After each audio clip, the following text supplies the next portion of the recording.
Yeah, Shepard, the rage of the storm really has hit Key Largo. You know, it really started with some 30-mile-an-hour sustained winds yesterday morning at around 10 a.m., and it continued to get worse throughout the day and night. We were up until about 3:30 on Fox News, and at that point the winds were sustained 50 to 60, but when we got up after about 3 hours of downtime, look behind me, I'm going to step away so you can see the rage of the storm come through, Shepard. Now, we're in a protected area. We're in a Cat 5 rated 3-story hotel, so we're kind of out of the wind, if you want to think or call it that, for just a little bit. So just look out beyond us. Even 5 feet from behind where I'm standing, you can see there's trees snapped.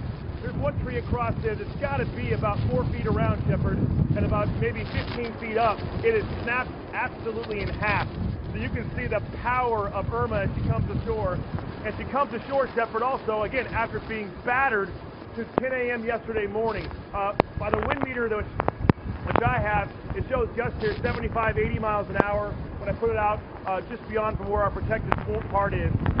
And the rain just blows, Shepard, significantly. We know also about midnight yesterday, we went across the island. If people don't know how Key Largo works, it's about a mile wide at the area where we're located. On the ocean side is where we were yesterday. We went over there around midnight last night. It was already under 3 feet of storm surge, and that was at midnight, way before the rage of this storm has come through, Shepard. We're on the bay side right now.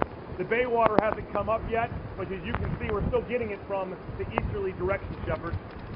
Man, how many more hours of this kind of thing are you guys expecting, Adam?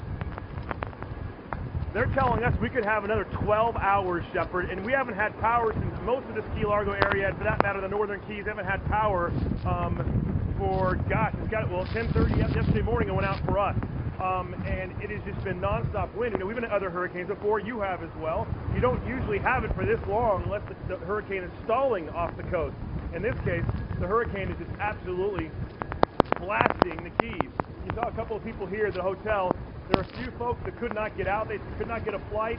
They could not drive. And I'll tell you, from being here for the last 4 days, what they decided to do was find a Category 5 rated hotel, and this owner decided to stay open to help those people. Other hotels did not do that for the liability purposes and also the unknown purposes of what this hurricane might do. At one point, Key Largo was where the eye was supposed to cross. We're not going to get the eye, I don't think, Shepard. We haven't seen the report this morning in the last hour, but we're going to be close enough, obviously, to get some pretty horrific conditions, Shepard. Adam Housley live with us there.